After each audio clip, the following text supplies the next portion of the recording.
It is the About Mansfield Economic Spotlight, and welcome. Today, we have a guest here in the studio, but what do we do with the Economic Spotlight? We feature people from CEOs to large corporations to sole proprietors whose businesses have an economic impact on the city of Mansfield, nicely wrapped up into a 10-minute nugget of information.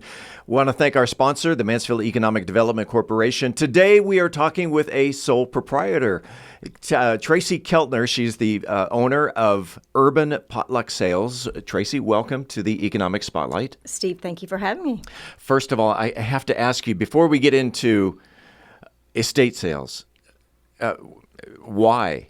You've been doing this for 14, 15 years. What got you into creating estate sales?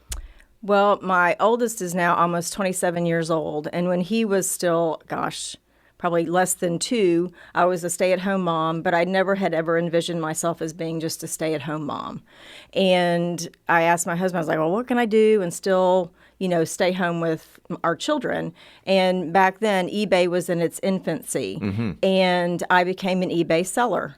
And that was just sort of by accident. I started selling things out of the house, and I then decided, well, I need to focus solely on something. So I focused my selling on designer and couture handbags and accessory type items. A lot of ladies do that today now on Poshmark, and there's a lot of other outlets besides eBay. But back then it was kind of, eBay was it. That was it.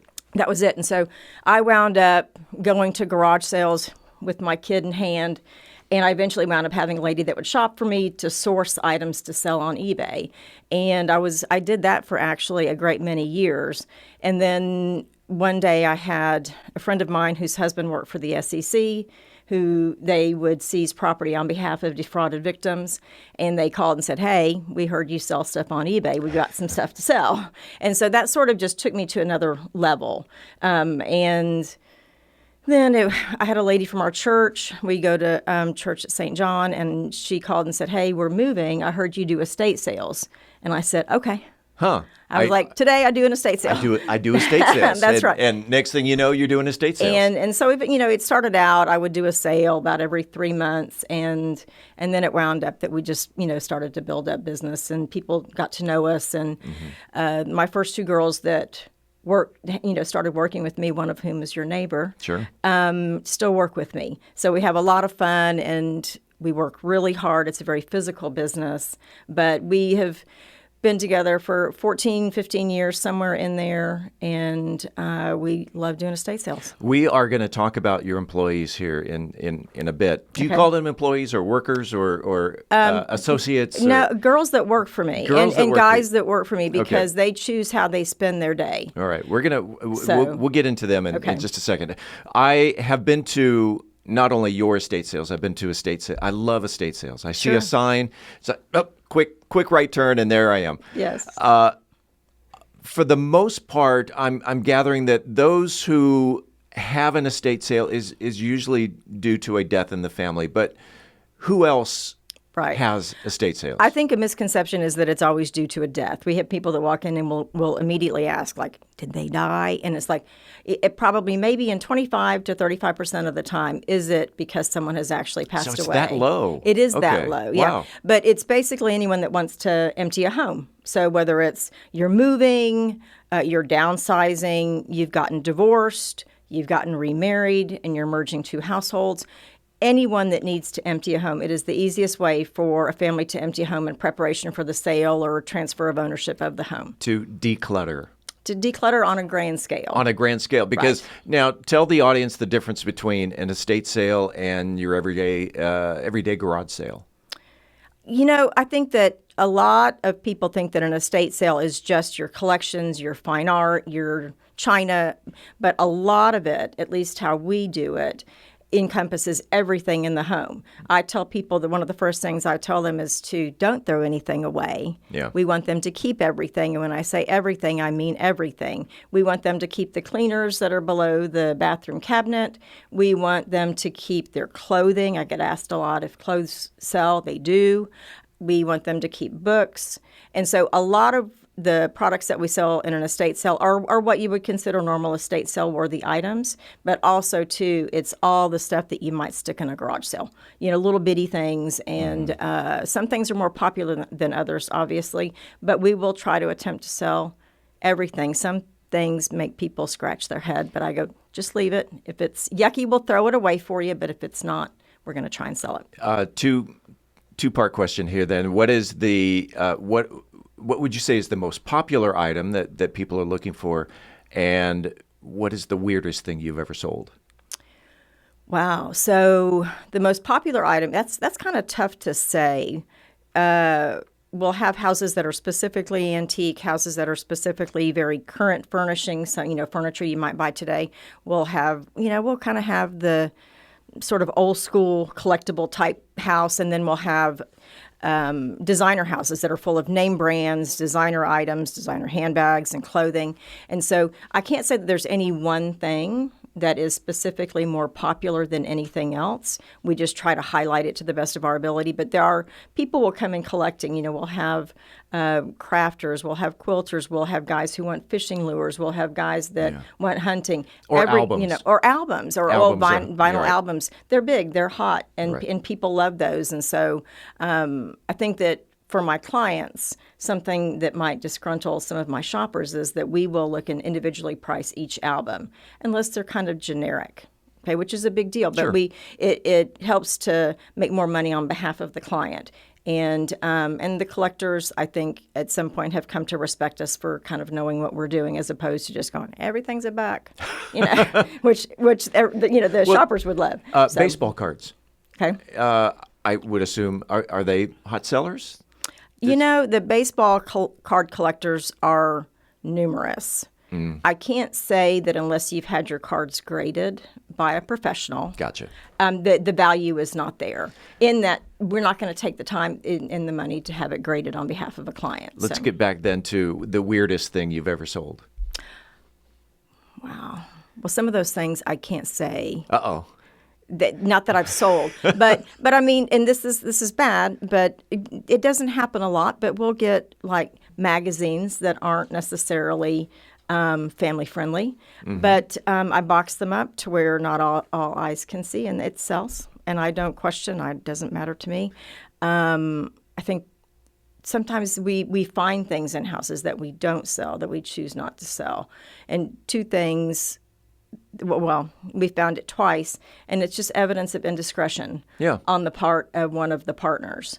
And it's a sad but fascinating thing that we find that we don't return to the family. We throw it away, especially if the person has passed away, because it's hurtful if they know, it's hurtful if they don't know. Right. So, but we'll find things like that. So when someone contracts you to do an estate sale at their home, how far in advance are you going into their home to organize everything to get it ready for the sale? We're pretty fast, but generally speaking, I allow about 2 weeks from start to finish. But we can probably get a normal house, maybe 2,500 to 3,000 square feet done in about a week, give or take a few days for us to wrap it up. Does the owner need to be present while the estate sale is going on? This is a big question, and the answer is no. And we would prefer that you not be present. It's not that we don't want you in your house. It's just that we move pretty quick, and people have a tendency to get in the way. There's a lot of times that they want to give us backstory on everything that we're selling.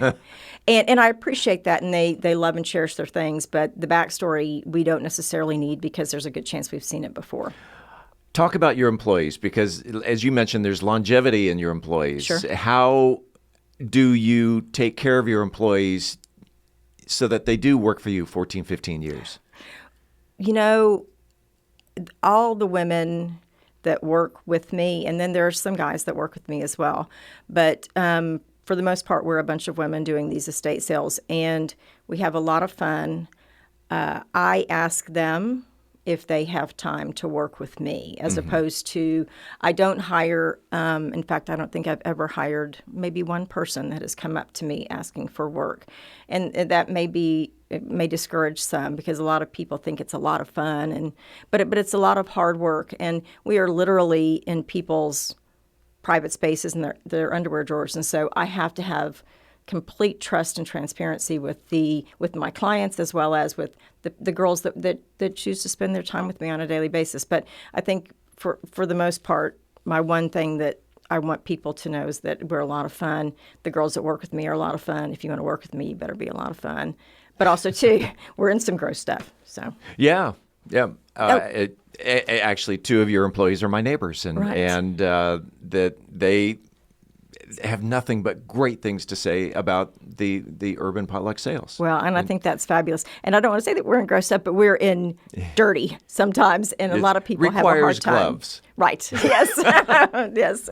Okay. In the minute or so that we have left, is there anything that you want to add? We'll get into contact information here in a second, but is there anything that you advice for the viewing audience, the listening audience, in regard to hosting or estate sales in general? Estate sales take longer than people give them credit for. And for all my real estate friends, this is big, but I have never had a house where the contents exceed the value of the home. And so don't get so hung up on how much a particular item is going to bring, because I think that the service aspect of what we do, the job of emptying the home and getting it down to almost nothing, is the biggest thing that we bring to the table. Oh, and by the way, I'm going to give you a check at the end. Yeah. But it is kind of the easiest thing for, especially if someone's passed away, you're not having to deal with it on an emotional level. And it's going to be empty so that you can sell your home with ease and not have to worry about all these little bits and pieces and moving parts and getting it all out the door. That's what we handle. Speaking of emptying the house, the short answer to what happens to merchandise that doesn't sell? In my case, every estate sale company handles that a little bit different. Mm-hmm. But in my case, we get it into a nice, tidy pile in the garage. At the end of the sale, it'll be done by the last night of the sale. When I contract with my clients, I recommend the next call they make is to the charity of their choice that does an in-house pickup. And for the Monday or Tuesday following the weekend of the sale, and that's the easiest way for you to get the house empty. So, donate it to charity. Donate it to charity, and then you'll always have that aspect, because don't start donating before you have the estate sale, because we'll probably sell some of that stuff. There you go. If someone wanted more information about Urban Potluck Sales, where can they find you? They can go to my webpage, which is urbanpotlucksales.com, or they're welcome to give me a call, and I guess we provide my number. Give them your phone number. 817-602-7925. urbanpotlucksales.com or 817-602-7925. That, my friends, is a 10-minute nugget of information. That is the About Mansfield Economic Spotlight. Tracy, thanks for making an economic impact on the city of Mansfield. Steve, thank you for letting me be here, and thanks to the city of Mansfield.